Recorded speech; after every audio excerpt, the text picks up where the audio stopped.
You see, the third Dalai Lama, the previous Dalai Lama, have many old fashion of watch.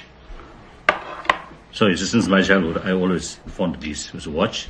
Some are too old, not working properly, and also is partly my nature. As soon as I got something, I play toy. A few minutes I play, then try to open what is inside. So that's the way to learn something. Then later these days, that knowledge sometimes is quite helpful. Some watch or some, you see, certain mechanic thing, if something wrong, then usually I can repair. So that I can save some money.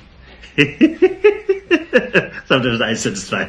Sometimes instead of, improving, sometimes make worse.